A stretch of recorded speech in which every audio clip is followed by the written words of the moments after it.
Les verres à vin en cristal tintèrent contre la porcelaine fine alors que notre famille se réunissait pour notre traditionnel dîner dominical dans notre hôtel particulier parisien du 16e arrondissement. J'ai ajusté ma simple robe noire, me sentant à l'écart face à la tenue de haute couture de ma sœur Camille et aux perles de maman.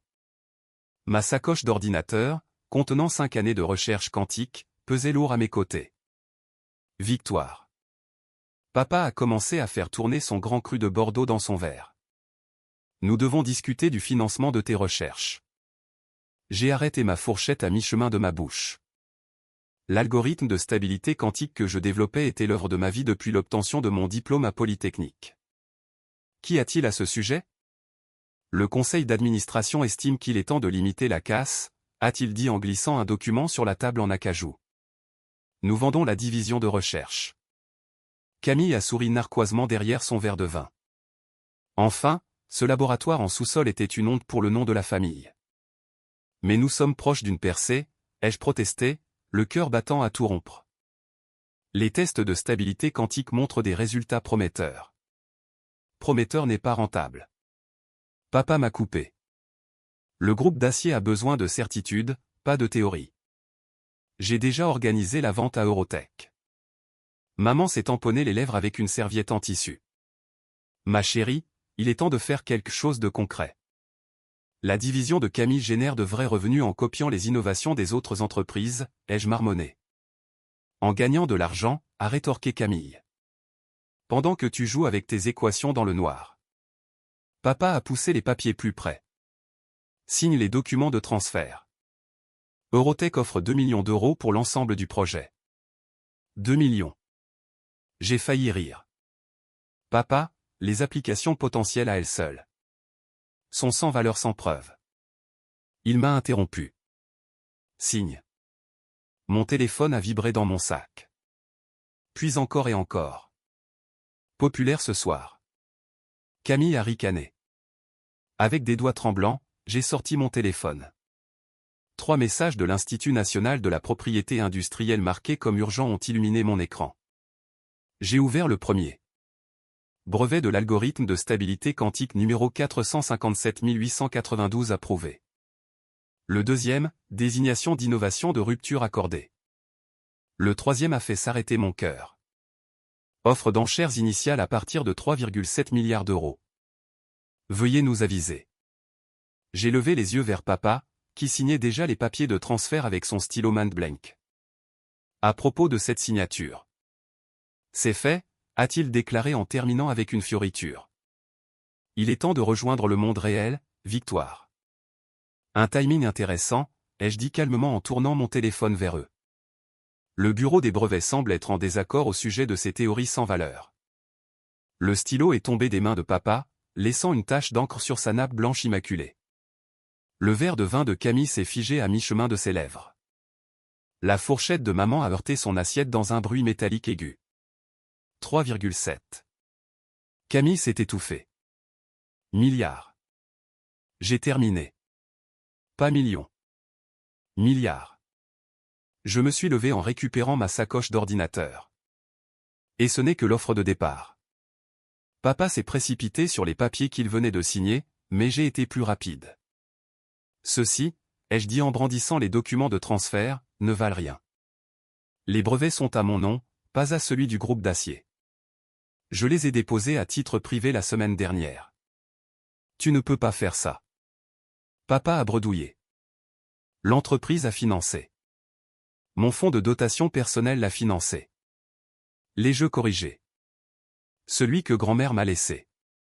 Je n'ai jamais touché un centime de l'argent de l'entreprise. J'ai souri en me souvenant des derniers mots de grand-mère. Ne les laisse pas enfermer ton génie, ma chérie. Mon téléphone a de nouveau vibré. Excusez-moi, ai-je dit en lisant le nouveau message. C'est Google qui fait monter les enchères à 4 milliards. Devons-nous discuter de qui rejoint le monde réel maintenant? La salle à manger est devenue silencieuse, à l'exception du léger tintement du verre de vin tremblant de Camille contre ses dents. J'ai sorti ma tablette affichant la simulation de stabilité quantique qui avait consumé ma vie pendant 5 ans. Laissez-moi vous montrer ce que vous étiez sur le point de vendre pour des broutilles. L'affichage holographique a illuminé la salle à manger, montrant des particules quantiques dansant en parfaite synchronisation. Le visage de papa a pâli lorsqu'il a compris les implications. L'informatique quantique sans décohérence, ai-je expliqué en faisant pivoter l'affichage. Une stabilité parfaite à température ambiante. Toutes les grandes entreprises technologiques essaient de résoudre ce problème depuis des décennies. Mais tes rapports montraient des résultats incohérents, a balbutié Camille. J'ai ri doucement. Ces rapports étaient dès lors soigneusement préparés. J'ai appris en te regardant faire, Camille, comment tu voles les innovations des autres divisions. Pensais-tu vraiment que j'allais laisser mes véritables recherches vulnérables? Les mains de maman tremblaient alors qu'elle attrapait la carafe en cristal. Victoire, nous pouvons sûrement en discuter en famille. Comme vous avez discuté de vendre le travail de ma vie. J'ai fait défiler d'autres documents de brevets sur ma tablette. Oh, et ce n'est pas qu'un seul brevet. J'en ai déposé 12. L'algorithme de stabilité quantique n'est que la fondation. Le visage de papa avait pris une intéressante nuance de gris. 12. Informatique quantique, cryptage quantique, stockage quantique. J'ai énuméré chaque mot en le faisant tressaillir. Les estimations prudentes évaluent le portefeuille complet de brevets à 15 milliards, mais c'est probablement faible compte tenu des applications militaires. Un autre message a illuminé mon téléphone. En parlant d'applications militaires, j'ai souri. C'est le ministère des Armées qui demande une réunion urgente. Camille a renversé son verre de vin, le liquide rouge s'infiltrant dans la nappe blanche. Tu t'es joué de nous. Non, ma chère sœur. Je me suis protégé. Je me suis levé en lissant ma robe, protégé de la famille qui était censée me protéger. Papa a de nouveau tendu la main vers les papiers de transfert en tant que PDG du groupe d'acier. Tu ferais bien de garder cette pensée pour toi. Les jeux interrompus en sortant un dernier document. Tu te souviens quand tu m'as fait signer ces papiers de nomination au conseil d'administration le mois dernier? Ce que tu n'as pas pris la peine de lire attentivement? Ses mains se sont figées. Tourne à la page 47, paragraphe 3, ai-je suggéré. Où il est détaillé le transfert automatique des actions à droit de vote en cas de tentative d'appropriation de la propriété intellectuelle. Maman a halté pendant que papa feuilletait frénétiquement les pages. Depuis, j'ai regardé ma montre, il y a 12 minutes quand tu as essayé de forcer la vente de mes recherches. Je suis devenu l'actionnaire majoritaire du groupe d'acier. Le son de plusieurs téléphones vibrants a rempli le silence stupéfait. La nouvelle tombait à l'instant. Puis j'ai posé ma serviette sur la table. Je crois que mon premier acte en tant qu'actionnaire de contrôle devrait être de convoquer une réunion d'urgence du conseil d'administration. Papa, tu devrais préparer ton discours de départ à la retraite. J'ai rassemblé mes affaires, m'arrêtant à la porte de la salle à manger. Au fait Camille, vide ton bureau. Ton historique d'espionnage industriel est le premier point à notre ordre du jour. Le soleil couchant projetait de longues ombres à travers les fenêtres, mettant en valeur le chaos que j'avais laissé sur la table à manger. Du vin renversé, des papiers éparpillés et des illusions brisées. Mon téléphone a de nouveau vibré avec une autre offre, mais je n'étais plus intéressé par la vente. J'avais de plus grands projets pour ma révolution quantique, et ce n'était que le début. La salle du conseil d'administration du groupe d'acier bourdonnait de tension le lendemain matin. 14 membres du conseil étaient assis, rigides, dans leurs fauteuils en cuir, jetant des regards furtifs entre moi et mon père, qui s'agrippait à son siège en bout de table. Cette réunion d'urgence est ouverte, a annoncé le secrétaire général de l'entreprise, la voix tremblant légèrement. Sur les écrans derrière lui, l'action de l'entreprise avait déjà bondi de 47% à l'annonce de la percée des brevets quantiques. Avant de commencer, papa a commencé en essayant de maintenir son ton autoritaire. Je veux aborder ces affirmations ridicules. Commençons par les faits. Je l'ai interrompu en sortant ma tablette. Maître Dubois, veuillez distribuer les documents. Mon avocat s'est avancé, distribuant d'épais dossiers. Comme vous pouvez le constater, les brevets de technologie quantique de Mademoiselle Dacier sont détenus de manière indépendante. De plus, son acquisition des actions de contrôle est juridiquement contraignante en vertu de l'article 7 des statuts de l'entreprise. Impossible. Camille a bondi de son siège près de papa. Elle n'a même jamais assisté à une réunion du conseil d'administration. J'ai souri en affichant les images de sécurité de mon laboratoire. En fait, j'ai assisté à chaque réunion depuis 1 an. Vous ne m'avez tout simplement pas vu. Les écrans ont montré divers membres du personnel d'entretien et de jeunes assistants en arrière-plan des réunions du conseil. Dans chaque extrait, ils portaient des visages différents, des uniformes différents. C'était toujours moi, rassemblant des informations. Technologie de modification faciale, ai-je expliqué en touchant mon visage désormais naturel. Un autre brevet de mon portefeuille. Incroyable comme on devient invisible quand les gens pensent qu'on ne fait que servir le café. Les jointures de papa ont blanchi sur les accoudoirs. Le conseil ne tolérera pas cette manipulation. Le conseil. Les jeux coupés. Serait peut-être plus intéressé par ceci.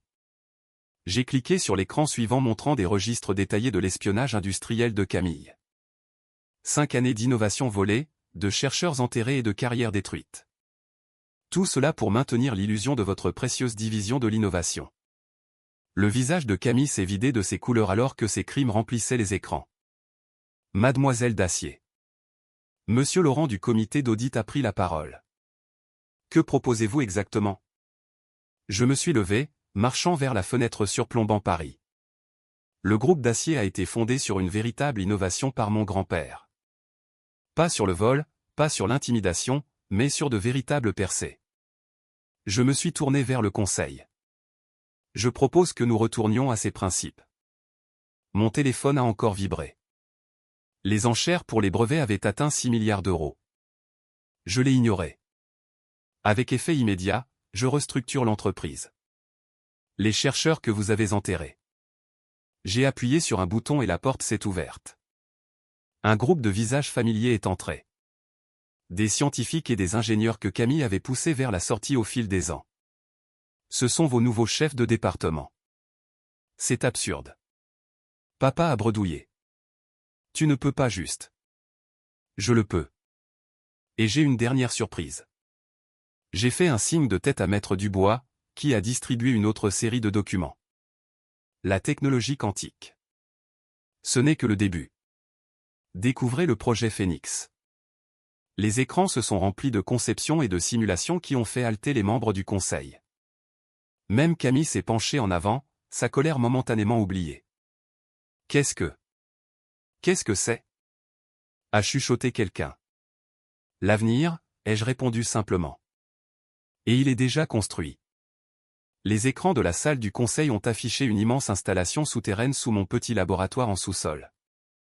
Un centre d'informatique quantique plus grand que 3 terrains de football. Pendant que vous pensiez que je jouais avec des équations, ai-je expliqué en zoomant sur différentes sections. J'ai construit l'installation de recherche quantique la plus avancée au monde, financée entièrement par mon héritage et des investisseurs privés qui comprennent vraiment l'innovation. Impossible, a soufflé Camille. La construction seule aurait été remarquée. Par tes espions industriels? J'ai souri. Ils étaient trop occupés à voler des technologies obsolètes pour remarquer le vrai travail qui se déroulait juste sous leurs pieds. Littéralement. J'ai affiché les résultats des tests de l'installation. Il y a 3 semaines, nous avons atteint la suprématie quantique. La semaine dernière, nous avons résolu des problèmes de repliement de protéines qui prendraient des siècles aux superordinateurs traditionnels. Hier, nous avons craqué la capture du carbone atmosphérique. Les téléphones des membres du conseil ont commencé à vibrer simultanément alors que les marchés réagissaient à chaque révélation. L'action du groupe Dacier s'envolait. Mais ce n'est pas tout, ai-je continué en cliquant sur l'écran suivant. Docteur Morel, aimeriez-vous expliquer la percée de votre département? Une femme que Camille avait licenciée il y a 2 ans s'est avancée. En utilisant l'algorithme de stabilité quantique de Mademoiselle Dacier, nous avons développé un ordinateur quantique à température ambiante de la taille d'un ordinateur portable. Le prototype est prêt pour une démonstration. Papa a enfin retrouvé la voie. Tu ne peux pas. Ces personnes ont été licenciées. Licenciées illégalement. Les jeux corrigés, après avoir refusé de laisser Camille voler leurs recherches. En parlant de cela, j'ai fait un signe de tête à la sécurité. Veuillez escorter ma sœur à son bureau pour qu'elle rassemble ses affaires. La brigade financière aimerait lui poser quelques questions. Alors que Camille était escortée vers la sortie en hurlant au sujet de la loyauté familiale, je me suis retourné vers le conseil. Maintenant, discutons du véritable avenir du groupe Dacier. Papa, tu ferais bien de prendre des notes. Ce sera ta dernière réunion du conseil. Monsieur Laurent a levé la main. Les actionnaires sont aux anges. J'ai terminé en affichant le téléscripteur boursier. Nous sommes en hausse de 89% et ça continue de grimper, car pour la première fois depuis des années, le groupe d'acier innove réellement. Je me suis déplacé en bout de table, me tenant là où mon père avait régné sur l'entreprise pendant 2 décennies. Le projet Phénix ne concerne pas seulement l'informatique quantique. Il s'agit de transformer à nouveau cette entreprise en ce que mon grand-père a bâti, un véritable leader technologique. Papa s'est levé en tremblant. Tu as planifié ça, tout ça. Les brevets, les actions, l'installation. 5 ans, ai-je hoché la tête. Depuis que tu as ri de ma proposition quantique initiale et que tu as donné le financement au département de Camille à la place ce jour-là, j'ai appris que parfois, la meilleure façon de protéger l'innovation est de la cacher à ceux qui voudraient la voler. Mon téléphone a vibré à nouveau. Les enchères avaient atteint 8 milliards. J'ai cliqué sur ignorer. Mais maintenant, j'ai souri aux membres anxieux du conseil. Maintenant, nous faisons les choses à la lumière du jour. En commençant par une réorganisation complète de l'équipe de direction. Docteur Morel, vous êtes notre nouvelle directrice de l'innovation. Monsieur Laurent, j'aimerais que vous dirigiez l'audit de la division de Camille. Et papa, il a levé les yeux, le visage cendré. Les détails de l'indemnité de départ à la retraite sont dans ton dossier. Je te suggère de la prendre avant que l'enquête de l'AMF ne commence. Le soleil matinal passait à travers les fenêtres de la salle du conseil, mettant en lumière l'avenir quantique affiché sur les écrans. J'étais passé de la fille invisible à la personne la plus puissante de la pièce et je ne faisais que commencer. Un mois après la prise de contrôle, le siège du groupe d'acier bourdonnait d'une énergie différente. L'étage oppressif de la direction avait été transformé en un pôle d'innovation avec des murs en verre remplaçant les portes closes et des chercheurs partageant librement leurs idées. Je me tenais dans le bureau restauré de mon grand-père, désormais le mien, regardant le soleil se lever sur Paris. Les derniers résultats des installations quantiques défilaient sur ma tablette. Les cartographies des protéines du cancer résolues en quelques heures au lieu d'années. Des modèles climatiques capables de prédire les changements à l'échelle d'un quartier. Et un cryptage quantique qui faisait passer la sécurité actuelle pour un jeu d'enfant. Mademoiselle Dacier, mon assistante est entrée. Votre mère est ici et les enquêteurs fédéraux ont besoin que vous passiez en revue les dossiers de l'affaire de Camille. Je me suis détourné de la fenêtre en ajustant mon tailleur. Comment va maman? Différente. Pas de perles aujourd'hui. J'ai hoché la tête. Faites-la entrer. Maman est entrée avec hésitation, et j'ai failli ne pas la reconnaître. Fini les tailleurs de créateurs et l'air supérieur. Elle portait une simple tenue de ville et tenait un dossier. La maison est vendue, a-t-elle dit doucement. Les papiers de retraite de ton père sont signés. Et Camille, coopère avec l'enquête. Maman s'est laissée tomber dans un fauteuil. Les preuves, c'était pire que ce que nous pensions. Elle n'a pas seulement volé des innovations, elle a détruit des carrières, des vies. Je sais, ai-je répondu en affichant des dossiers sur l'écran mural. C'est pourquoi j'ai retrouvé la trace de chaque chercheur qu'elle a ruiné. Beaucoup sont de retour maintenant, dirigeant leur propre division. Tu leur as rendu leur vie. Je leur ai donné ce qu'ils ont mérité. Je me suis tourné pour lui faire face complètement. Quelque chose que cette famille avait oublié comment faire. Maman a ouvert son dossier avec des mains tremblantes. J'ai trouvé ça dans le bureau de ton père. Tes dessins d'enfance, des équations quantiques. Même à l'époque, tu essayais de nous montrer pendant des années. Et vous avez vu ce que vous vouliez voir, ai-je dit sans méchanceté. La fille discrète, la scientifique du sous-sol, la déception de la famille. C'est nous qui étions la déception, a-t-elle murmuré. Ton grand-père, il aurait été si fier. Je me suis approché du mur où j'avais accroché les brevets originaux de mon grand-père à côté des miens. Il le savait avant de mourir, il m'a laissé une lettre avec mon héritage. Méfiez-vous des gens discrets, avait-il écrit. Ce sont généralement eux qui construisent des révolutions. Mon téléphone a vibré. Une autre percée du laboratoire quantique. Les essais sur le cancer montrent un taux de réussite de 98%. La réunion du conseil commence dans 10 minutes, ai-je dit en rassemblant mes dossiers. Nous annonçons la nouvelle division médicale aujourd'hui. Voudrais-tu rester? Maman a eu l'air surprise. Je ne suis pas. Je n'ai plus de poste. En fait, j'ai sorti un document. J'ai une proposition.